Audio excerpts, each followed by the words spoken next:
அவர்களே தேர்ந்தெடுக்கலாங்கிற விதியை மாற்றி மாவட்ட செயலாளர்கள் முன்மொழினான்னு சொல்லி விதியை மாற்றி என்னை நிர்பந்திச்சாங்க. என்னை அதே மாதிரி முதலமைச்சர் வேட்பாளராக நான் அவரை அறிவிக்கணும்னு சொல்லி என்னை கட்டாயப்படுத்தினாங்க. எல்லாத்துக்குமே நான் அவர் சொன்னார் இவர் சொன்னார்னு சொல்லி தொடர்ந்து அவர் அடுத்தவர்கள் மேல குற்றச்சாட்டுகளை வைத்துக்கிட்டே இருக்கிறாரு.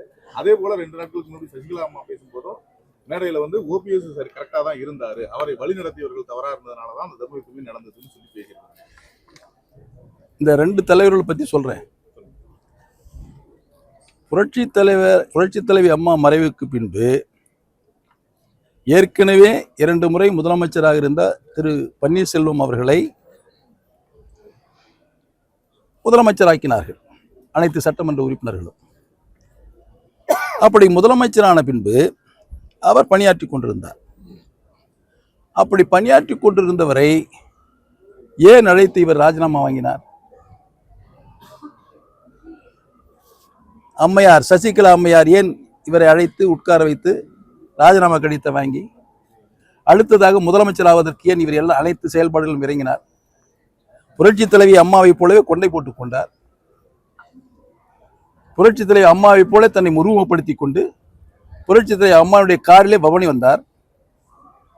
ஆனால் தர்மம் விடுமா? தர்மம் வென்றது. ஏனென்று சொன்னால் என்ன, ஓ பன்னீர்செல்வம் முதலமைச்சராக இருந்ததை கட்டாயப்படுத்தி ராஜினாமா கடிதம் வாங்கிய பின்பு முதலமைச்சராக வேண்டும் என்று முயற்சி செய்த சசிகலா அம்மையாருக்கு நீதிமன்றம் தக்க தீர்ப்பு வழங்கியது. தர்மம் என்றது. சிறைக்கு சென்றார். இப்பொழுது அவர் மேடையில் பேசிக் கொண்டிருக்கிறார். எவ்வளவு பெரிய அபாண்டமான பொய்யை சொல்லிக் கொண்டிருக்கிறார். எவ்வளவு பெரிய அபாண்டமான பொய்யை சொல்லியிருக்கிறார். அப்பொழுது ஓ பன்னீர்செல்வம் தர்ம யுத்தம் ஆரம்பித்த பொழுது எதற்காக ஆரம்பித்தார்? யாருக்காக ஆரம்பித்தார்? சசிகலாவை எதிர்த்தான ஆரம்பித்தார். அன்று தெரியவில்லையா சசிகலாவுக்கு?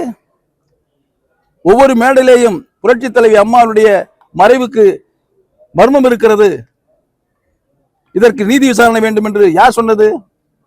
ஓ பன்னீர்செல்வம் தானே சொன்னார். அப்போது நானும் தானே கூட அவரோடு இருந்தேன். ஒவ்வொரு மேடையிலும் நானும் தானே இருந்தேன். இவர் தானே சொன்னார். சொல்லிவிட்டு இப்பொழுது அந்த அம்மையாரை சேர்க்க வேண்டும் என்பதுதான் அவர் எங்களை விட்டு பிரிகிறார். நாங்கள் அவர்களை விட்டு பிரிகிறோம்.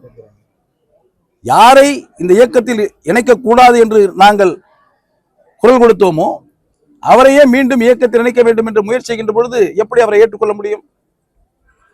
அப்படி என்றால் அந்த தர்ம யுத்தம் என்று யாருக்காக நடத்தினார்? அதனால் இவர் மிகப்பெரிய சுயநலவாதி.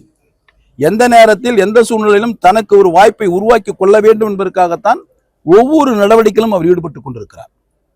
இப்பொழுதும் திராவிட முன்னேற்ற கழகத்தில் அவர் சென்றிருக்கிறார் என்று சொன்னால் ஏதோ சென்று அங்க கட்சியில மீண்டும் முதலமைச்சரா ஸ்டாலின் கொண்டு வர வேண்டும் என்பதற்காக அல்ல, ஒரு பாதுகாப்புக்காக போயிருக்கிறார். இதை விட ஒரு பாதுகாப்பு ஒரு வாய்ப்பு கிடைத்தால் திரு மு.க. ஸ்டாலின் அவர்களையும் அப்படியே இதே போன்ற ஏதோ ஒரு கருத்தை சொல்லி அங்க இடத்துல சென்று விடுவார். எங்கெங்க சென்றிருக்கிறார் பாருங்கள். ஒரு கட்சியில் ஒரு உண்மையான ஒரு அண்ணா திராவிட முன்னேற்ற கழக தொண்டனாக இருந்தால் அந்த தொண்டனுடைய சிந்தனைகள் செயல்பாடுகள் முழுவதுமே தன் தலைவர் மீது தான் இருக்கும். அவர் பாரதிய ஜனதா கட்சி தலைவர் சொல்லிதான் நான் அமைச்சரானேன்னு சொன்னார். அதோடு மட்டுமல்ல, சட்டமன்றத்திலே என்னுடைய தந்தை முன்னாள் முதலமைச்சர் திரு கருணாநிதியினுடைய பாடல்களை கதை வசனங்களை கேட்டு கேட்டு அவர் பொட்டியிலே பாதுகாப்பாக பூட்டி வைத்திருக்கிறார் என்று சொன்னார். அப்படி என்றால் இவருக்கு கொள்கை கிடையாது, கோட்பாடு கிடையாது. முழுவதுமாக இவருக்காக வாழ்ந்து கொண்டிருக்கின்ற ஒரு நபர். இவருக்காக இவ்வளவு நேரம் நம்ம பேட்டி கொடுக்க வேண்டிய அவசியமே கிடையாது. சொல்லுங்க. அடுத்தது